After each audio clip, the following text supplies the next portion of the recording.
Salut à tous, c'est ça, se retrouve pour une nouvelle vidéo de l'histoire de Saab. Alors c'est un nouveau format que je vais tenter. On va voir si ça marche, tant mieux. Si ça vous plaît, je continuerai. Si ça vous plaît pas, ben, j'arrêterai là. Pas ma chaîne évidemment, sous format de vidéo, où je vais vous raconter l'histoire d'une marque. Aujourd'hui c'est Saab, parce qu'il y aura peut-être une vidéo de Saab qui va arriver, peut-être, je sais pas, on verra. D'une Saab. Bon, c'est une des sables les plus vendues. Voilà, c'est juste un petit indice. Je pense que vous avez le modèle si vous y connaissez très bien en sable. C'est un modèle des années 2000. Mais à part que là, on n'est pas là. Bon, je vais vous raconter l'histoire de Saab. N'hésitez pas à vous abonner à la chaîne. Pouce bleu, cloche de notif. Et c'est parti pour la vidéo. On a le nouveau 3008 exclu de ce salon. Voilà. Le cockpit flotte. Enfin, il est flottant. Voilà. Le petit frein de parking. La grosse boîte à gants qui est immense. Alors ça sonne parce que c'est une voiture de pré-production, c'est normal. Pardon. Donc 40 000 € quasiment pour une petite série 1, automatique, mode dynamique. Dynamique c'est... Donc voilà.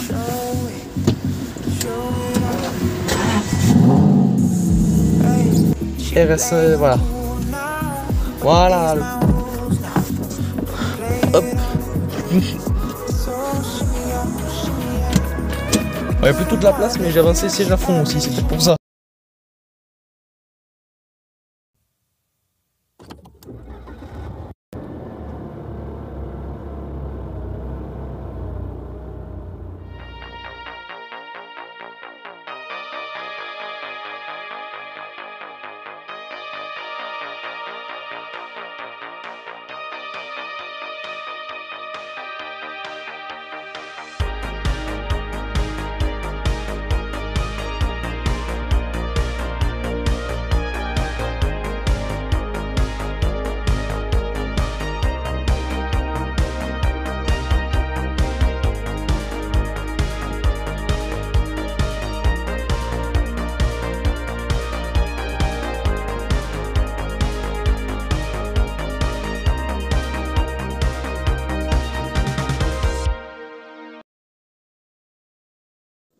Donc on commence avec la marque Saab. Alors la marque Saab, qu'est-ce que c'est? À la base, c'est pas du tout une marque de voiture. À la base, c'est pas du tout une marque de voiture. Saab, à la base, c'est les avions, à la base. Donc ils font plusieurs avions, voilà. Donc la marque a été fondée en 1937.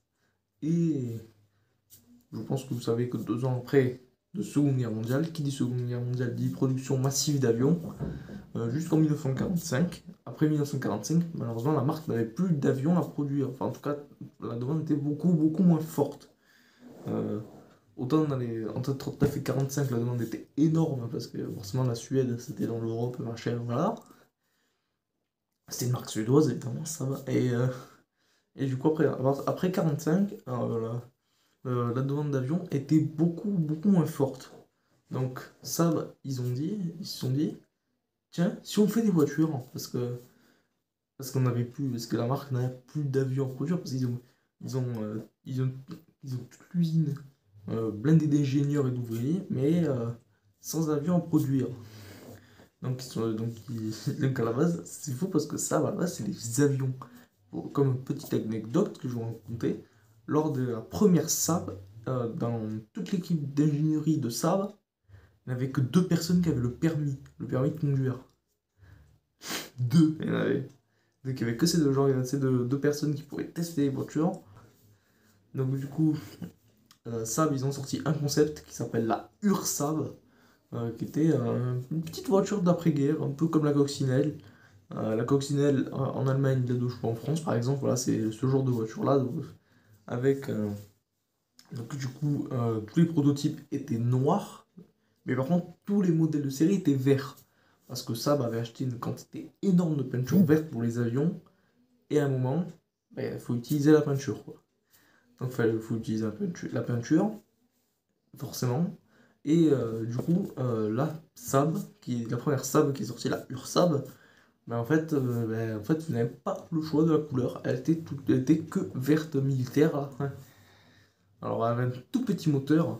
Elle avait un 2 cylindres de 18 chevaux. Donc un moteur bicylindre comme aujourd'hui les Fiat Panda avec le 0,9 Twin Air là, le 900 cm3 avec les deux pistons qui montent comme ça. Mais à part que là, c'est. Alors que je pense pas que les deux pistons qui montent en même temps, ça j'ai pas regardé. Et surtout c'est un 18 chevaux parce qu'en fait c'était des tout petits moteurs, c'était pour remotoriser la Suède après la guerre, quoi. Parce que c'est pour permettre à chaque Suédois de pouvoir acheter une voiture économique, pas chère, et etc. Voilà, c'est un peu les voitures bas de gamme comme les Coccinelle et les 2 chevaux, quoi, et la Mini Cooper en Angleterre. Voilà, c'est ce genre de caisse-là. Après, bon, je vais pas tout raconter en détail parce que sinon il y a des paquets d'années, mais Saab continue de faire des voitures. En plus, vous allez tous me dire, ouais, mais ça appartient à GM. Enfin, ça appartenait à GM parce que la marque n'existe plus, ça je pense que vous le savez. Euh, mais la marque, avant d'appartenir à GM, elle appartenait à Fiat. Avant, ça appartenait à Fiat, ouais, ça appartenait à Fiat. Et on verra même des modèles avec deux marques, exactement comme Mercedes et McLaren avec la SLR, comme Talbot et Simca sur certains modèles à l'époque, dans les années 80. C'était exactement la même. Par exemple, avec la Saab Lancia 600. Bah, c'est tout simplement une Delta avec marqué Lancia et des pièces Saab à l'intérieur. C'était une voiture faite avec deux marques. C'est assez fou dans le monde de l'automobile. Des voitures qui sont produites avec deux marques, ça existe. Enfin, ça existait parce que maintenant il n'y en a plus. Donc après, il y a eu une crise financière où ça a été. Bah, ça n'allait pas du tout, hein. Donc forcément, ils ont vendu 50% de Saab à GM pour 600 millions de dollars à l'époque. Donc ce qui est énorme, hein. Ça fait beaucoup de millions quand même, plus de 600 millions. Voilà. Donc GM possède 50% de Saab, du coup. Et vu que Saab était en galère financièrement, en termes d'argent, ça allait pas trop, etc. Et bien GM, ils se sont pas pris la tête sur la première décision de Saab, c'est de rebadger l'Opel Vectra en Saab. Quoi? Sauf que sauf que Saab, ils sont mais vraiment pas chauds, hein. Bah, parce que je vous rappelle que GM possède à l'époque Opel, parce que je vous rappelle qu'Opel a été racheté par PSA en 2017, hein, en 2017, donc c'est tout récent. Et voilà, donc là on est dans les années 90 à peu près. Et du coup, GM demande à Opel, Saab de rebadger l'Opel Vectra. Je trouve ça juste ouais, pas terrible parce que déjà, moi j'aime pas les Opel sous GM. Les Opel sous GM, à part l'Opel GT et encore c'est une Saturn Sky rebadgée, bah, c'est vraiment pas foufou quoi. Et l'Opel, je sais plus comment elle s'appelle là, sur base de Lotus Elise. Celle-là, elle était bien celle-là, hein. Ça c'était un bon truc là. Je crois qu'elle s'appelait la VX220, mais ça c'était pour la version Vauxhall, qui était vendue en Angleterre. Mais vraiment, Opel, à part ça, c'était vraiment presque limite nul dans les années 90. Enfin, en tout cas, toutes les années à l'époque où c'était General Motors. À part les moteurs GM, ils sont atrocement fiables. Bah, comme toutes les Saab dans les années 2000. C'était pas terrible. La qualité était ignoble. Le design aussi était ignoble. C'était pas beau, quoi. Et, et en plus, j'avais une image de marque, mais très, très, très mauvaise. C'est-à-dire qu'en plus, dans les années 90, toutes les marques montent en flèche sur la qualité, notamment Audi, BMW, Mercedes, Volkswagen, eux, ils prennent la direction du grand public. Et Opel, bah, ils se perdent un peu, ils avaient une très mauvaise image de marque. Maintenant, l'image de marque elle est beaucoup moins mauvaise, maintenant, ça va, on va dire. Depuis que ça appartient à PSA, ils ont bien redressé Opel. Donc forcément, on est dans les années 90, on est à l'époque où c'est GM, donc à l'époque où Opel était une très mauvaise marque. Et du coup, ça, comme je vous ai dit, ils étaient pas chauds. Juste rebadger l'Opel Vectra. Donc du coup, ils ont demandé à GM s'ils pouvaient potentiellement changer quelques éléments sur l'Opel Vectra. Sur la, parce que parce que ça, ils allaient se dire, on va s'en rendre compte que c'est une Opel Vectra rebadgée. Et l'image de ça va plonger aussi bas qu'Opel. Et GM, ils ont répondu, bah oui, vous pouvez changer la calandre, quelques pièces, mettez le logo Saab Et c'est vendu, quoi. La Saab 900, la fameuse Opel Vectra, euh, rebadgée entre guillemets par Saab, parce qu'elle n'est pas vraiment rebadgée. En gros, elle a juste repris pratiquement que la base technique. Il n'y a pas très peu de pièces d'Opel Vectra à l'intérieur de la Saab 900. La Saab 900, pour résumer, c'était l'ancienne 9.5, c'était un peu l'ancêtre de la 9.5 à l'époque. Voilà, le fait de la 9.5 tellement connue, parce qu'elle n'existe plus maintenant. Et, euh, et du coup, voilà, ils ont fait du coup, ils ont repris la base technique de la Vectra, mais ils ont fait complètement une autre carrosserie bien typée Saab, et qui a plutôt bien marché. Comme voilà, une voiture qui a plutôt bien marché, et que l'image de marque, ouais, a pas trop bougé. Ouais. Et du coup, dans les années 2000, GM rachète les 50 autres pourcents de Saab. Donc c'est-à-dire que GM, General Motors, j'étais en train de sur ça, General Motors, GM, c'est pareil. Du coup, ils ont le contrôle total sur Saab. Et du coup, en 2002, il y a la 9.3 qui sort. La 9.3 que je vais spotter là. La 9.3 qui est une petite berline plutôt accessible, enfin accessible, qui est plutôt petite. C'est une petite voiture, enfin. Voilà, ça va faire à peu près en termes de taille, un petit peu plus petit qu'une classe C, je dirais. Une Mercedes classe C de l'époque, W203. Donc, c'est pas une grosse caisse, quoi. C'est pas une grosse voiture, c'est une petite voiture. C'est en gros la petite sœur de la 9.5 et qui a permis de se vendre, toute version confondue, à 450 000 exemplaires. Donc, ce qui est plutôt pas mal. Ce qui n'est pas non plus exceptionnel. Bah, dans son sabre, ils ont jamais vraiment vendu beaucoup, hein. Mais 450 000 exemplaires, c'était déjà très bien à l'époque. Il n'y avait pas besoin forcément de faire des millions. Quand on faisait des millions, c'était bien, oui, ça marchait mieux, mais quand on faisait des voitures à 400, 500, 600 000 exemplaires, c'était déjà des succès, quoi.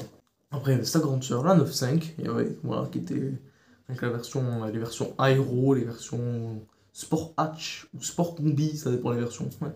Il y en a certaines à l'époque, elles s'appelaient sport hatch, d'autres sport combi, et voilà.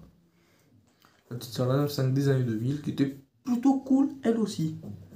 Mais là, on arrive à une époque, on est en 2005, on est à peu près 2005-2006, et Saab va faire n'importe quoi. N'importe quoi, tellement n'importe quoi, qui, accrochez-vous bien, ils ont rebadgé une Subaru. Quoi? Ils ont rebadgé une Subaru qui s'appelle du coup la Saab 92X, du coup. En fait, c'était une Subaru Impreza Break rebadgée, je me suis renseigné, et la marque appartenait à GM à l'époque. Oui, la marque Subaru appartenait dans les années 90-2000 à General Motors. Du coup, bon, maintenant, aujourd'hui, ils sont indépendants. Enfin, ils se sont rapprochés de Toyota, mais c'est indépendant. C'est pas racheté par Toyota, ils n'ont pas été repris par Toyota. Et du coup, ils vont rebadger des Subaru. Il y a le 96X. Alors, lui, il est pas sorti en production. Lui, il est seulement resté en état de prototype qui était basé sur un SUV Subaru aussi. Donc, et après, ils ont sorti le 94X, donc, qui est la version de série entre guillemets du 96X du coup. Le 94X, lui, est basé sur un Cadillac SRX qui était vendu lui en Europe, parce que Cadillac vend un petit peu en Europe avec quelques modèles. La BLS notamment, la BLS qui est une Saab 9.3 rebadgée. Même Cadillac, ils allaient jusqu'à rebadger des Saab. Ça, c'est juste fou, ça. Je vais en parler rapidement dans un petit short sur YouTube. Et voilà, ils avaient refait. Donc en gros, Saab ne savait plus qu'à rebadger des voitures de groupe GM. Il y a eu le 97X aussi dans les années 2000 qui était vendu aux États-Unis, mais lui il s'est vendu à très peu d'exemplaires. Comme le 94X. Le 94X, je crois qu'il n'y en a que 500. 500 dans le monde. Donc pour en trouver un, bonne chance. Et, euh, et du coup, voilà, du coup, le 97X qui est lui très rare aussi, qui était en fait un Chevrolet Trailblazer rebadgé, et qui c'est pas vendu beaucoup parce que en fait ça tue la marque de faire de rebadger d'autres voitures en une autre marque. C'est C'est exactement ce qu'a fait Fiat avec Lancia, a rebadgé des Chrysler pour les vendre en Europe. Le résultat, ça a tué la marque. Là, ils sont en train d'être ressuscités par Stellantis. J'espère qu'ils vont réussir d'ailleurs. Voilà, c'est exactement ce qu'ils ont fait. Le Fiat, ils avaient rien compris à ça. Je suis sûr qu'ils savaient qu'il y avait ce truc-là avec Saab, de rebadger des caisses, ça a tué la marque a fait faillite. Voilà. Bon, ça, c'est résumé très simple. On va aller plus vite. Enfin, on va aller plus dans le détail. Donc du coup, avec tous ces modèles rebadgés, ces fausses Saab ne se vendent pas. Du coup, on arrive 2008. 2008, c'est crise aux États-Unis, donc forcément c'est compliqué. Euh, les les États-Unis ont donné des sous à GM parce que sinon le groupe entier allait faire faillite. Et pour ça, il fallait que certaines marques disparaissent. Toutes les marques qui n'étaient pas rentables devaient disparaître. C'est c'est le genre de marque c'est le genre de truc un peu triste. Notamment Hummer, Pontiac, voilà, toutes ces marques-là. Saab, lui, il n'était pas en faillite en 2008. La faillite de Saab, c'est un petit peu plus tard. Euh, GM annonce que Saab est en vente au meilleur offrant. Donc, première porte qui tape Koenigsegg. Donc, une marque d'hypercars, je pense que vous savez. Mais surtout, ils ont essayé de vendre à Koenigsegg la marque Saab, ce qui est ils n'ont pas réussi à vendre parce qu'en fait, en fait, Christian von Koenigsegg, le fondateur, était soutenu par Bike Motors. C'est un groupe chinois qui en fait, ce Christian von Koenigsegg, il avait le but de vendre les Saab sur le marché chinois parce que c'était en quelque sorte un peu l'Eldorado de l'automobile. C'est là où c'est le meilleur marché de l'automobile, c'est la Chine, quoi. À l'époque, c'était surtout ça, on considérait que c'était ça. Et, euh, et du coup, bah, voilà, finalement, cette vente ne s'est pas faite parce que GM voulait s'implanter en Chine aussi. Mais du coup, en fait, si vous voulez GM, vas-y, on peut vous vendre ça, mais ne faites rien qu'avec. J'en ai trop marre, ils sont trop cons! Parce qu'en fait, ils voulaient s'implanter en Chine et forcément, si Christian von Koenigsegg vend les Saab en Chine, bah, ça va faire de la concurrence et ce qu'ils veulent GM, c'est éliminer des concurrents, logique. Et ils ont même tenté des pièges pour empêcher Christian von Koenigsegg d'aller en, d'aller en Chine. Du coup, bah, cette vente ne s'est pas faite. Et c'est encore plus aberrant, entre guillemets, comme dirait JMK. Ça a été vendu à Spyker, c'est un constructeur hollandais de voitures de luxe, notamment de supercars, et qui a racheté Saab. Oui, qui a racheté Saab à GM, ouais, plutôt. Qui a racheté Saab, et du coup, le problème, c'est que Saab, vu c'était un petit constructeur, ils n'étaient pas non plus très très fortunés, quoi. Enfin, pour faire des grosses voitures. Ben, la Saab n'avait pas assez de fonds pour maintenir une marque comme ça à flot. Ce qui est un peu machin parce qu'il faut injecter plusieurs millions, voire même centaines de millions pour maintenir une marque automobile. Une marque automobile, ça coûte cher et il faut avoir beaucoup d'argent pour la maintenir à flot, du coup. Ce que Spyker n'avait pas. Et du coup, ils ont vendu quelques voitures. Ils ont préparé une voiture pour la sortir en 2009, la nouvelle 9.5, du coup. 9.5 que j'ai spoté aussi sur mon compte Insta SMCW16, il faut chercher un peu sur le compte, ouais, mais elle est postée. Ça 9.5 en berline. Donc déjà, ils se sont rendus compte, ils ont vendu la 9.5 en 2009. C'était pas terrible. Elle a déjà commencé à flopper. Alors, vu le look, elle est sur une base de Chevrolet Malibu. C'est ça qui était à l'époque, c'est ça qui était vendu à l'époque. C'est une base technique de Chevrolet Malibu et qui est du coup une voiture qui était vendue en Europe, mais ça partait pas trop, quoi. Ça, les gens ne suaient pas dessus et ne se ruaient pas dessus. Ils en ont vendu que 11 000 en berline, ce qui est déjà une rareté. Moi, je me rendais pas, je me disais 9.5, je vais vite spotter. Alors, 9.5 c'est tellement rare, il n'y en a que 11 000. Il y a une version break qui s'appelle la Sport Combi, mais ils en ont vendu. Alors, ils en ont produit 27. C'est le nombre de 9.5 break qui ont été produits à Sport Combi. Et il n'y en a que 22 qui sont partis en vente et les 5 autres sont restés chez Saab. C'est un peu triste. malheureusement, il n'y en a que 22 Saab 9.5 Sport Combi, dont les exemplaires sont la majorité en Suède. Donc, trouver une Saab 9.5 Sport Combi en France, bon courage. Comme la Cadillac BLS, par exemple, vendue très très peu en Europe. Comme les 9.4X, comme pratiquement toutes les Saab que j'ai citées, à part la 9.3 qui s'est vendue à 450 000 exemplaires et qui est la Saab la plus vendue. Enfin, la Saab la plus vendue. Peut-être pas la plus vendue, mais une des plus vendues en tout cas. Et du coup, la marque a fait faillite en 2011 du coup. Spyker fait faillite en 2014, donc vraiment très peu de temps après. Et en plus, il y a encore un procès qui accuse GM d'avoir saboté entre guillemets Saab pour éviter que Spyker aille en Chine avec, Saab, parce que forcément ils avaient le même but Spyker avait le même but que Koenigsegg, c'est-à-dire vendre les Saab sur le marché chinois. Du coup, bah, vous allez me dire, ouais, mais du coup, on s'arrête là. Non, non, non, il y a encore une petite partie à faire. Ça a été racheté par le groupe NEVS, du coup. Vous allez me dire, qu'est-ce que c'est que ce groupe? Déjà, NEVS, c'est National Electric Vehicle Sweden. Voilà. Véhicule électrique national suédois, tout simplement. Voilà. C'est tout simple.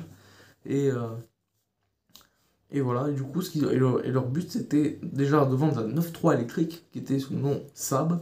Mais Saab, malheureusement, vu que Saab Automobile a fait faillite, ben, il y a Saab Aviation, donc là, le grand Saab, entre guillemets, qui est allé voir Neves et qui leur dit vous changez le nom, s'il vous plaît, parce que vous n'avez pas racheté ni les droits du logo, ni les droits du nom Saab.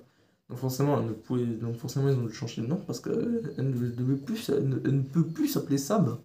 Parce que Neves n'avait pas les droits ni sur le logo, ni sur le nom Saab. Donc forcément, elle s'appelle la Neves 9.3. 9.3 n'est pas un nom déposé par Saab, donc ils peuvent l'utiliser. Donc du coup, elle s'appelle la Neves 9.3, du coup, qui est la même 9.3, mais tout simplement électrique, modernisée. Et voilà. Et en plus, ils ont récemment sorti un concept qui, en fait, c'est en gros le Saab à moitié chinois, parce que c'était la vente qu'en Chine. Donc si vous voulez une 903, Neves 9.3, pardon, vous ne pouvez pas l'acheter. Parce qu'elle est disponible qu'en Chine, elle est disponible qu'en Chine, elle est disponible uniquement en électrique, elle s'appelle pas Saab. Donc, mais techniquement, si vous voulez, vous pouvez l'acheter. Donc du coup, cette vidéo va s'arrêter là. J'espère que cette petite vidéo vous aura plu. Ce format automobile, j'espère que ça vous plaît. Si jamais vous me dites que ça vous plaît, je referai des vidéos. Sinon, j'arrêterai des vidéos sur l'histoire automobile. Du coup, on se retrouve pour une prochaine vidéo. Peut-être qu'il y aura une vidéo de Saab qui va sortir, on ne sait pas. Ça, c'est la surprise. On se retrouve pour une prochaine vidéo et au revoir.